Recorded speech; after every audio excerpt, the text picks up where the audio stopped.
ബ്രഹ്മാവിൻ്റെ പ്രിയപുത്രനും ലോകാധിപനും സുപ്രസിദ്ധനുമായ സ്വയംഭൂമനു പ്രിയ ഭാര്യയായ ശതരൂപയെ ലഭിച്ച ശേഷം ഞങ്ങൾ എന്തു ചെയ്യണമെന്ന് ആജ്ഞാപിച്ചാലും എന്ന് ബ്രഹ്മദേവനോട് ചോദിക്കുന്നു.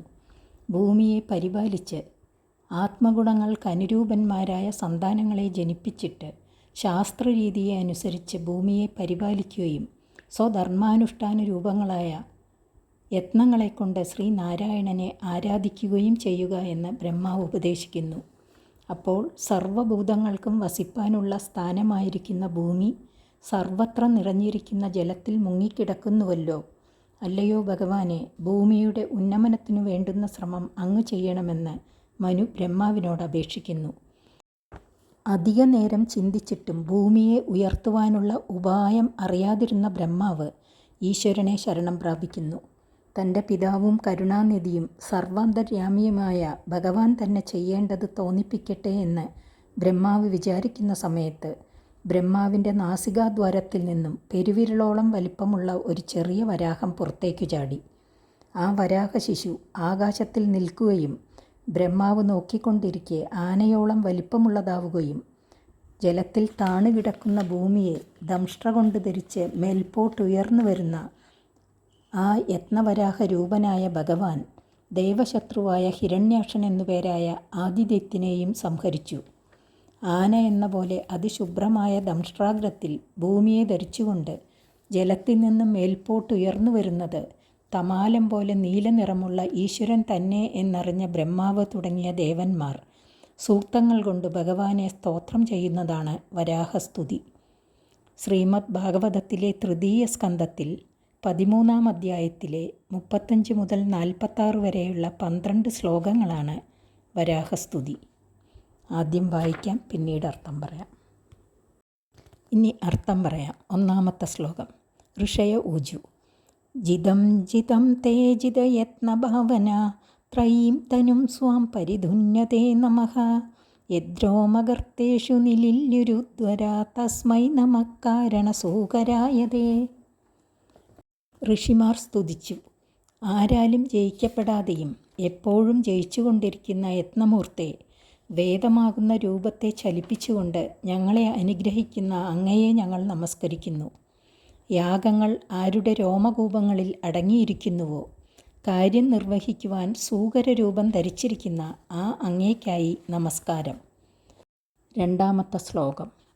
രൂപം തവൈതന്നനുദുഷ്കൃതാത്മനാം ദുർദർശനം ദേവയതദ്വരാത്മകം ഛന്ദാംസി യസ്യ ത്വജിബർഹിരോമസ്വാജ്യം ദൃശിത്വം കൃഷുചാദ്രുഹോത്രം. ഹേ ദേവ, യാഗാത്മകമായ അങ്ങയുടെ ഈ ദിവ്യരൂപം പാപികൾക്ക് കാണാൻ സാധിക്കുന്ന ഒന്നല്ല. അന്ധക്കരണത്തിൽ കാമാദിദോഷങ്ങൾ നീങ്ങിയവർക്കു മാത്രമേ ഈ ദിവ്യസ്വരൂപം കണ്ട് ആനന്ദിപ്പാൻ പറ്റുകയുള്ളൂ. അതിനാൽ ഈ ദിവ്യദർശനം സാധിച്ചിരിക്കുന്ന ഞങ്ങൾ ഭാഗ്യവാന്മാരായിരിക്കുന്നു.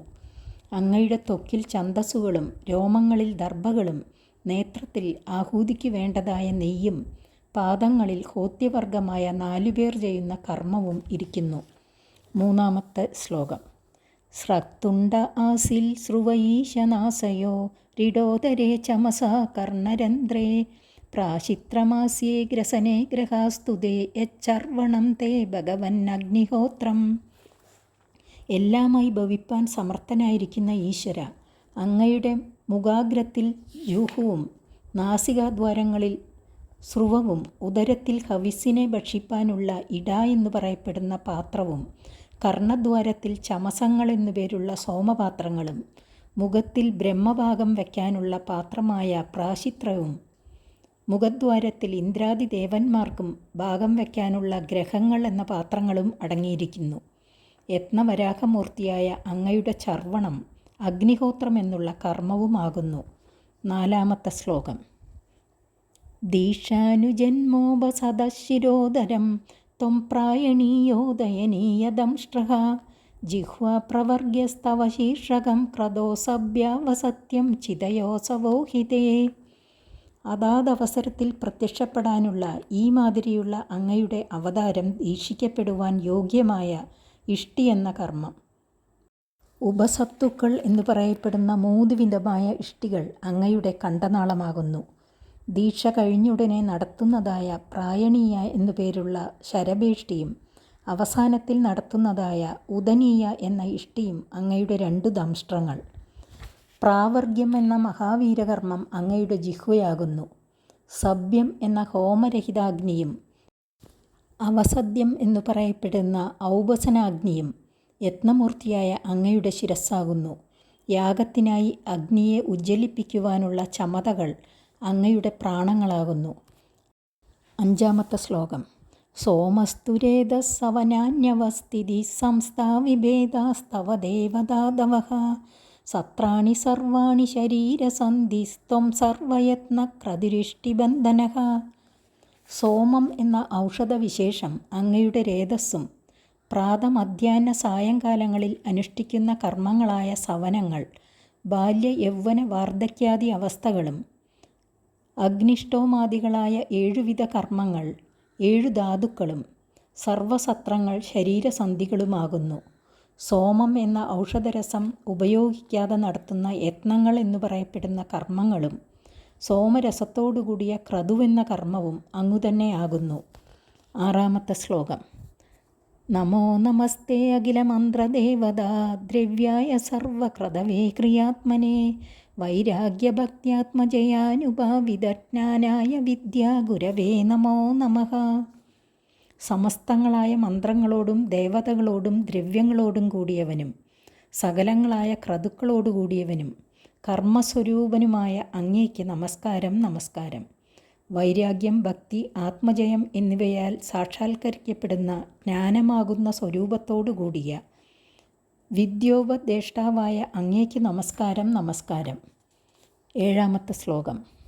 ദംഷ്ട്രാഗ്രകോട്യാ ഭഗവം സ്ത്വയാ ധൃതാ വിരാജതേ ഭൂധരഭൂസഭൂധര യഥാ വനാന്നിസ്സരദോ ദധാ ധൃതാ മദംഗജേന്ദ്രസ്യ സപത്രപത്മിനി.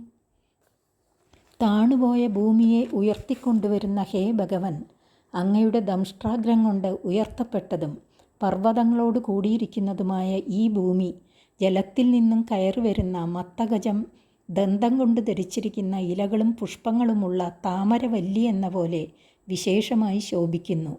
മത്തഗജത്തിന് താമരവല്ലിയെ കൊമ്പിൽ ധരിക്കാനുള്ള പ്രയാസമേ ഭഗവാന് ഭൂമിയെ പ്രളയജലത്തിൽ നിന്നും ഉദ്ധരിപ്പാൻ ഉണ്ടായിട്ടുള്ളൂവെന്ന് സാരാംശം. 8-ാമത്തെ ശ്ലോകം. ത്രയീമയം രൂപമിദം ജസൗകരം ഭൂമണ്ഡലേ നാദ തഥാധൃതേനതേ ചകാസ്തി ശൃംഗോടഘനേന ഭൂയസ കുലാചലേന്ദ്രസ്യ യദൈവ വിഭ്രമഃ.